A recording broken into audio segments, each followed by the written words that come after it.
파주 시민 여러분, 지난 8년 동안 추진해온 지하철 3호선 대화 운정 노선 연장이 전면 백지화되어 처음부터 다시 추진해야 되는 상황이 되었습니다. 정부 여당의 일원으로서 파주 정치인으로서 진심으로 머리 숙여 사죄드립니다. 저 파주 일출 조일출 지하철 3호선 대화 운정 연장 노선 반드시 다시 살려내겠습니다. 파주 운정 신도시 20만 시민의 최대 수건 사업인 지하철 3호선 대화 운정 노선 연장 반드시 해결해 내겠습니다. 저는 이 상태로 운정을 향해서 나아가겠습니다.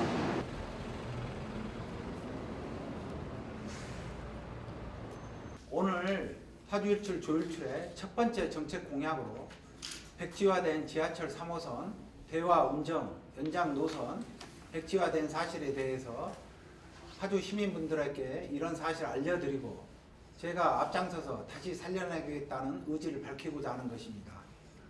우리 시민분들이 지난 8년 동안 대화 운정 지하철 3호선 연장 노선 추진에 대해서 많은 수건을 가지고 바람을 가지고 기대를 가져오셨는데 이러한 사업이 모두 전면 백지화되었습니다.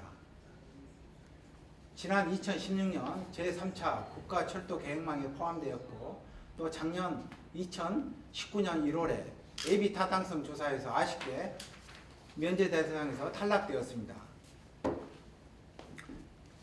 지하철 7호선 포천 연장은 예비 타당성 면제 대상에 포함되어 착공이 추진되고 있으나 아쉽게 우리 대화 운정은 탈락된 것입니다. 이로 인해 우리 20만 파주 운정 시민 여러분은 많은 좌절과 절망에 빠져 계실 겁니다. 그런데도 불구하고 이러한 사실을 우리 시민분들이 정확하게 알지 못한 것에 대해 죄송스럽게 생각하며 아울러 정부 여당의 일원이자 파주의 한 정치인으로서 진심으로 먼저 사죄드립니다.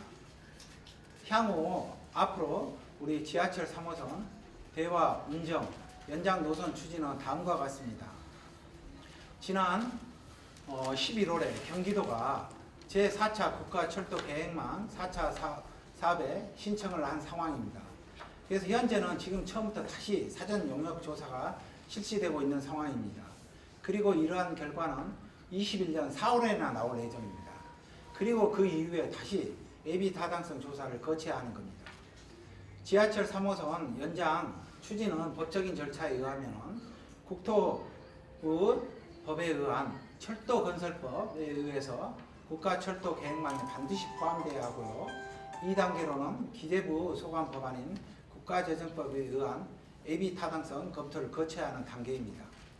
이러한 절차를 지난 8년 동안 해왔던 추진해왔던 상황이 전면 백지화되어 다시 추진되게 된 상황입니다. 지역 정치인으로서 정말 아쉽게 생각합니다.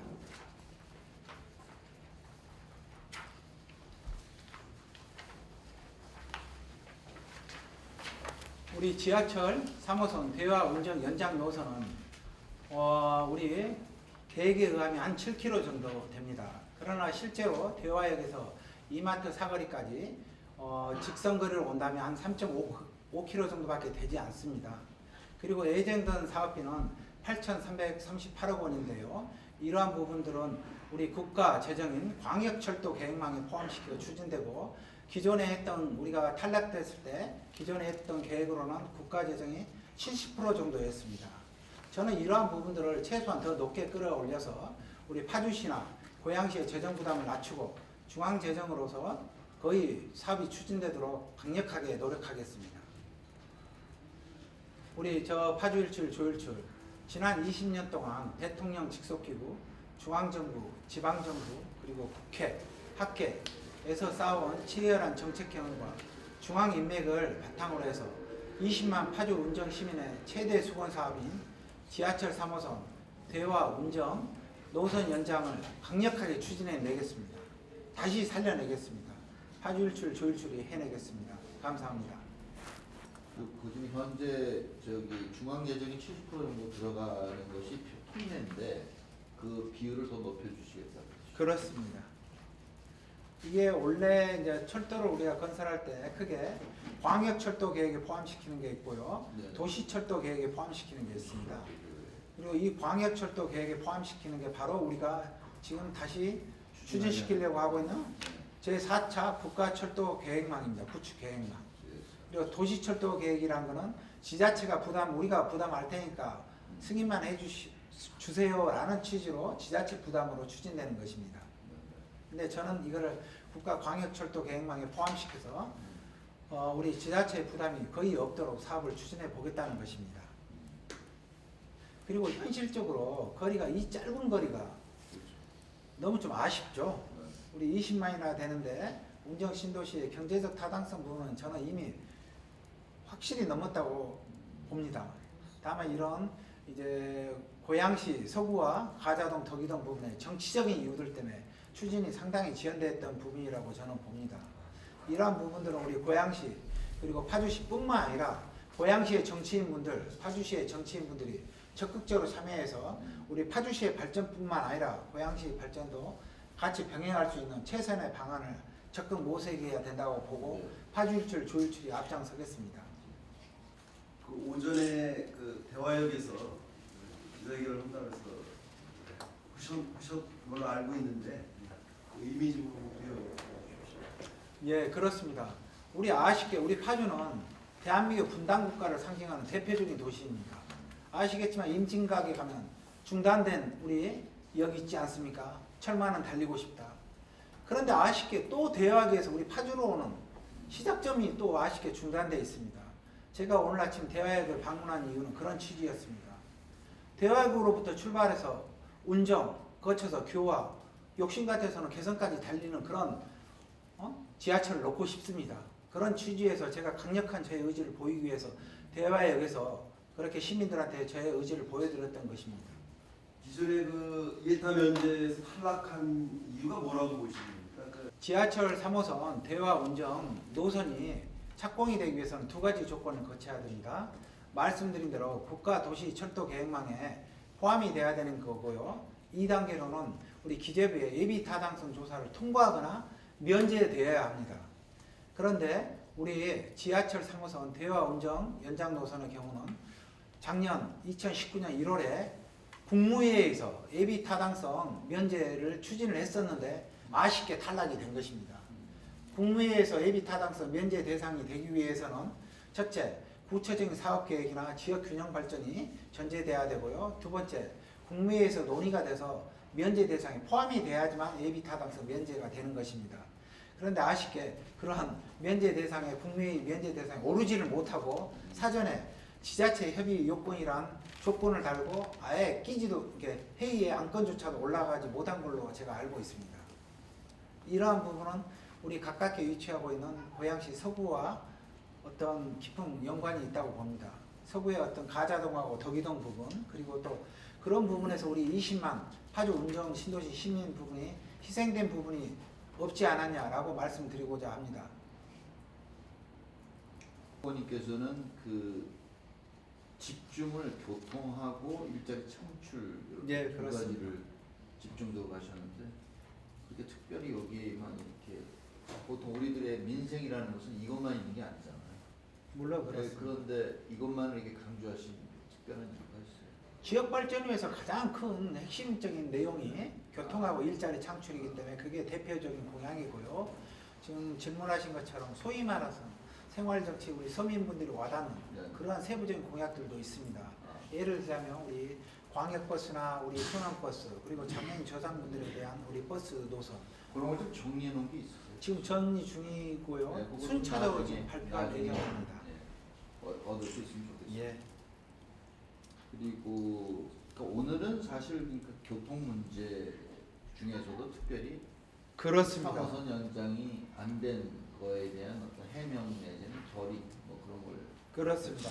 우리 20만 운정 신도시 시민의 최대 수건 사업인 지하철 3호선 대화 운정 연장 노선 이 부분에 대해서 백지화된 사실에 대해서 정확하게 시민분들에게 알리고 또 이러한 부분에 대해서 제가 먼저 파주 정치인으로서 사죄드리고 제가 향후에 새롭게 강력하게 추진하겠다는 의지를 밝히고자 하는 취지입니다. 전철 7호선 포청 연장 사업은 그냥 바로 면제 대상에 포함돼 가지고 사업이 진행되고 있잖아요. 그렇습니다. 어떻게 그쪽은 거예요? 그러한 부분이 끝발이 그쪽이죠. 제가 판단하기에는 그게 정치 이력 아니겠습니까? 그래요? 어떻게 보면 거기에 지금 어떤 인구 밀집도나 이런 게 우리 파주 운정 신도시하고 비교가 되지 않을 거라고 봅니다. 그렇죠. 우리가 더 훨씬 그거 하는데 다음에 밀리지 말고 꼭 잘하실 거예요. 예. 그래도 그 저기 후보님 같이 솔직히 어떤 것을 인정을 하고 그렇게 하시는 것도 큰 용기이신 것 같은데, 그렇죠? 어떻게 저는- 보면 이게 약점을 비칠 수도 있지 않습니까? 저는 그렇습니다. 우리 결국은 정치가 서민과 약자분들을 대변한 거고요. 네. 가진 분들은 왜 정치인을 찾겠습니까? 네. 김현장을 찾아가시면 되거든요. 훨씬 더 많은 서비스를 완벽하게 받으실 수 있을 겁니다. 김현장을 찾아가시면. 그렇지만 우리 서민과 약자분들은 이러한 부분들에서 하소연할 데가 없기 때문에 정치인을 찾아오시는 거고요. 그리고 정치인 분들은 이러한 서민과 약자분들을 대변할 책무가 있는 거고 지역 발전을 이끌 의무가 있는 것이라고 확신합니다. 이를 추진하다 보면 할 수도 있고 못 할 수도 있다고 봅니다. 다만 이러한 부분들은 우리 시민분들이나 같이 일하신 분들께 진실을 밝혀야 될 네. 의무가 있는 거고 또 함께 머리를 맞대고 하면 된다고 봅니다. 저는 그런 상황 취지에서 정책과 관련된 이런 부분을 말씀드리고자 하는 것입니다.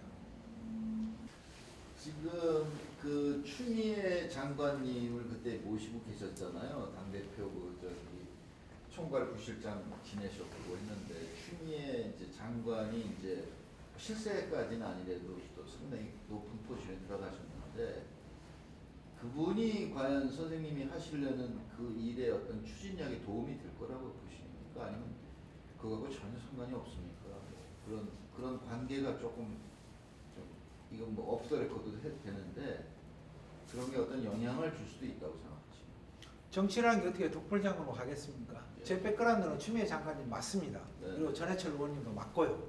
제가 아무리 준비했다고 하지만 저 혼자서 출마를 하면 그게 정치인으로서 저는 선거할 수 없다고 봅니다. 네. 원래 생태가 그런 거군요. 예. 그리고 추 장관님의 경우는 제가 정치 입문을 1999년도에 입문할 때 처음 모셨던 분입니다. 20년 가까이 모셨던 거고요. 그리고 이제 전해철 의원님의 경우는 추 장관님이 당대표 하실 때 최고위원이셨고 또 지난 2016년 대선 때 문재인 대통령 후보 시절에 대선 때 깊게 같이 일을 많이 이렇게 했었습니다. 그리고 향후에도 우리 전해철 의원님은 이제 당내에서 많은 일을 하고자 합니다. 그런 면에서 좀 많이 능력을 인정받으시는 것 같은데 지금 이제 경선이 있잖아요. 무엇보다 가장 시급한데 좀 어려운 점이나 좀 자신할 수 있는 부분은 무엇일까 좀 말씀 좀 부탁드립니다.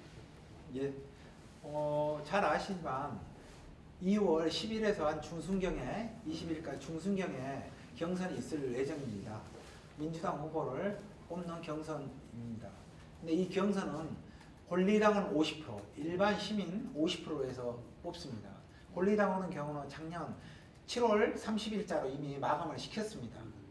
그리고 이제 남은 게 일반 시민들 50%입니다. 그런데 저도 충분히 경쟁력 있게 작년 7월 30일까지 권리당원을 충분히 확보해 놨습니다. 그리고 이제 아울러 일반 시민분들의 경우는 제가 그 이후에 추석부터 이후에 열심히 뛰어다니고 그래서 많은 분들이 저를 지지해주고 계십니다. 진심으로 감사드립니다. 아울러 저는 정치 신인으로서 가산점 또 20%를 또 추가로 받습니다. 예, 이런 상황이기 때문에 저는 충분히 민주당 경선에서 후보로 선출될 자신이 있다고 확신합니다. 3호선은 그러면 대화에서 자꾸 정치적으로 가자를 더 끌으려고 하는 거예요? 저는 그 부분에 대해서는 저 개인적인 생각은 반대입니다.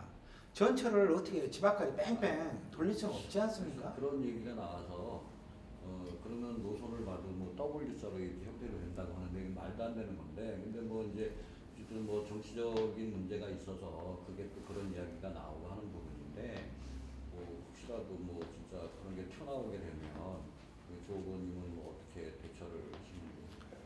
저는 강력하게 그 부분에 대해서 효과성과 효율성을 주장을 해서 설득을 시킬 겁니다.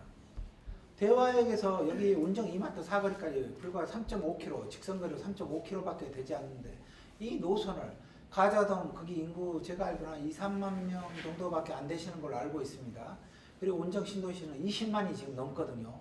그 2, 3만 명 때문에 20만 분이나 되는 분들을 이렇게 희생을 시키고 오랜 동안 기간 동안 최소 지난 8년 동안 너무 희생을 많이 당하시지 않았습니까? 있을 수 없는 일이라고 봅니다. 이건 우리 모두의 책임이라고 봅니다.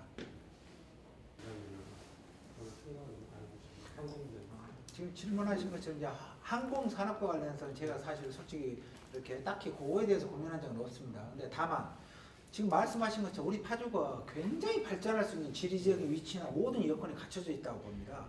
공항이나 서울에서 얼마나 가깝습니까? 근데 많은 분들이 파주를 우리 시민분들이나 국민분들이 굉장히 멀게 느껴지는 이유는 우리가 파주의 가치를 제대로 못 보여주기 때문에 그렇지 않겠습니까? 저는 그래서 우리 먼저 최우선적으로 그래서 우리 심악산 주변부터 해서요 출판단지 헤이디까지 그리고 DMZ 임직원까지 해서 연계시키는 문화 생태 관광 융합 특구를 제가 조성하고자 하는 겁니다. 말 그대로 이름만 특구가 아닌 진정한 국가 중앙정부로부터 재정 지원, 세제 지원을 받는 그리고 지금 질문하신 것처럼 이제 항공산업이고 거기에 들어가냐 이런 부분들은 시민분들이나 전문가분들하고 좀 논의를 해서 그런 부분들은 좀 별도로 좀 고민하도록 하겠습니다. 예. 좀 추가로 말씀드리면 우리 적성이나 이런 부분에 지금 산단이 있는데 제대로 좀 위치가 거의 안 되고 있지 않습니까? 비어 있고 이런 부분들이 아시겠지만 거리상으로도 굉장히 멀고 또 그리고 제대로 파주시가 지원을 하지도 못하고 있고 뭐 그렇다고 경기도나 중앙정부에서 지원을 해주고 있는 것도 아니고요. 그러다 보니까 그러니까 뭐 이렇게 거의 그냥 뭐 놀고 있는 상황인 거죠, 정확히는. 감사합니다. 오늘 이렇게 날도 추운데 바쁘신 거 아주셔서 감사합니다.